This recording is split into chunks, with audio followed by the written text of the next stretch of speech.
معزز سامعین کرام، آج میں آپ کے سامنے فتنہ ارتداد کے موضوع پر لغزشی کرنے کی جسارت کر رہا ہوں، جو اس وقت کا بہت اہم اور نازک موضوع بن گیا ہے۔ پہلے میں آپ کے سامنے ارتداد کے معنی کو بیان کروں گا کہ ارتداد کس کو کہتے ہیں۔ ارتداد کے معنی ہے پھر جانے اور واپس ہونے کے، اور فقہ کی اصطلاح میں اسلام اور ہدایت کی نعمت خداوندی سے بہراور ہونے کے بعد پھر کفر و الحاد کی طرف جانا، اور جو بد نصیب اس کا مرتکب ہوا اسے مرتد کہتے ہیں۔ محترم حضرات، قرآن ہمیں بتاتا ہے کہ دنیا کی سب سے بڑی دولت ایمان ہے، جو ہر کسی کو میسر نہیں، اور جس کو مل گیا وہ سب سے بڑا خوش نصیب ہے۔ ہمارے عقائد اور نظریات ایک ایسی چیز ہے جنہیں ہم اس دور میں اور ہر دور میں قائم رکھنے، اس پر محنت کرنے اور اس تعلق سے بہت محتاط رہنے کی ضرورت ہے۔ قرآن کہتا ہے یا ایھا الذین آمنوا اتقوا اللہ حق تقاتہ ولا تموتن الا وانتم مسلمون۔ اے لوگو جو ایمان لائے ہو، اللہ سے ڈرو جیسا کہ اس سے ڈرنے کا حق ہے، تم کو موت نہ آئے مگر اس حال میں کہ تم مسلم ہو۔ یہ آیت ہمارے ایمان کی یاد دہانی کراتی ہے اور ہمیں بتاتی ہے کہ دنیا کی سب سے بڑی دولت ایمان ہے، جو خدا نے ہمیں عطا کی ہے، جس کے بغیر دنیا سے چلا جانا سب سے بڑی بدقسمتی اور حرمان نصیبی ہے۔ ہمیں یہ بھی بہت اچھی طرح سمجھنے کی ضرورت ہے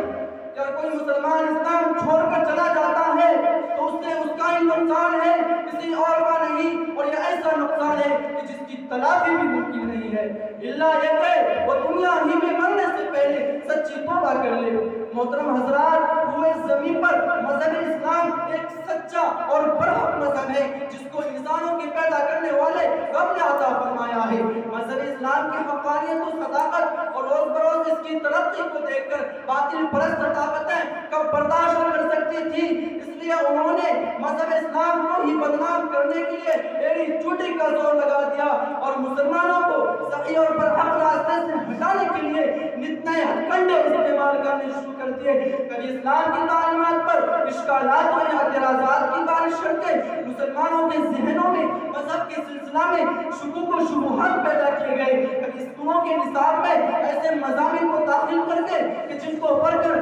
مسلم بچے خود ہی ارتداد کی دلدل میں پھنس جائے۔ محترم حضرات، ذہنی ارتداد کے بہت سارے واقعات ہیں، مختصر طور پر میں ان کی طرف اشارہ کرتا ہوں۔ ایک مسلم طالب علم نے جب مشنری اسکول میں اپنے استاد سے سنا کہ روزہ انسانوں کے لیے غیر فطری اور غیر ضروری عمل ہے، طبی نقطۂ نظر سے 4-5 گھنٹے تک کچھ نہ کھانے اور نہ پینے سے ایسی کمزوری ہوتی ہے کہ جس کا اثر بڑھاپے میں ظاہر ہوتا ہے۔ جب یہ طالب علم گھر آیا تو اپنے ناخواندہ لیکن دیندار والد سے، جنہوں نے اعلیٰ اور معیاری تعلیم کی شوق میں اپنے اس لخت جگر کا کالج میں داخلہ کرایا تھا، پوچھا کہ ابو جان کیا روزے سے واقعی جسم میں کمزوری ہوتی ہے اور یہ غیر ضروری عمل ہے؟ تو وہ بیچارہ اس کے علاوہ کچھ جواب بچے کو نہ دے سکا کہ ہمارے خدا کا حکم ہے، لیکن اس کا لڑکا روزے کے فوائد کو عقلی طور پر ثابت کرنے کے لیے اصرار کرتا رہا اور کہنے لگا اس کے لیے کچھ فائدہ ہے کیا؟ تو اس کے ابو جان نے اسی دوران 2-3 دن میں اس سے پہلے کہ اس کو کسی کے ذریعہ سمجھانے کی کوشش کرتا، اسی طرح روزے کے انکار پر اس کا انتقال ہوا اور وہ اسلام سے خارج ہو کر گیا۔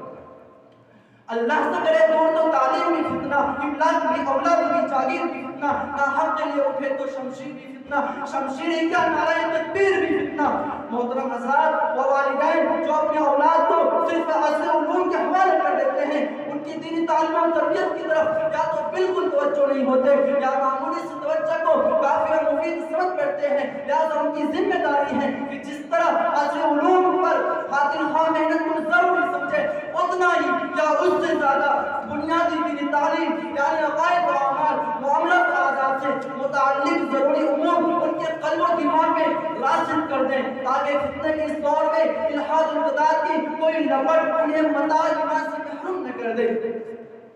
غرض ہے کہ مسلمانوں کو مرتد بنانے کے لیے کیسی کیسی پالیسی اختیار کی جا رہی ہے، جس کے بارے میں حضور اکرم صلی اللہ علیہ وسلم نے 1400 سال پہلے ہمیں آگاہ کیا تھا۔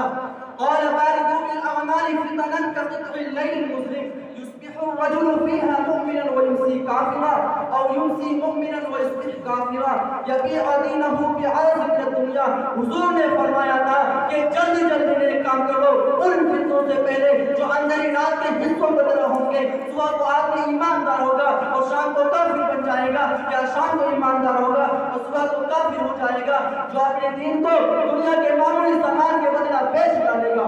آج ہمارے ملک ہندوستان میں بعض ہندو شدت پسند تنظیموں کی طرف سے کیسی کیسی گھناؤنی سازشیں رچی جا رہی ہے، ہندوستانی مسلمانوں کی دین و ایمان پر ٹاٹا زنی کی جا رہی ہے اور ان کو کافر و مرتد بنانے کے لیے رات دن ایک کر رکھا ہے۔ اور اس وقت خاص طور پر مسلمان لڑکیاں نشانے پر ہیں، ان کو باقاعدہ منظم طریقوں پر پیار و محبت کا جھانسا دے کر باضابطہ طور پر ہندو بنایا جا رہا ہے۔ 14 اگست 2018 عیسوی کو راجستھان پترکا میں ایک رپورٹ شائع کی گئی جس کا عنوان تھا کہ مسلم لڑکیوں سے شادی کرنے والے نوجوانوں کو، ہندو نوجوانوں کو ملیں گے 2.5 لاکھ روپے اور 6 مہینے تک کا کھانا فری۔ رپورٹ میں بتایا گیا کہ ہندو نوجوانوں کو نہ صرف انعام و اکرام سے نوازا جائے گا بلکہ انہیں تحفظ بھی فراہم کیا جائے گا۔ حالیہ چند دنوں میں کئی ایسے واقعات سامنے آئے جن میں کالج یونیورسٹی میں پڑھنے والی مسلم بچیوں کو پیار و محبت کا جھانسا دے کر مرتد بنایا گیا ہے۔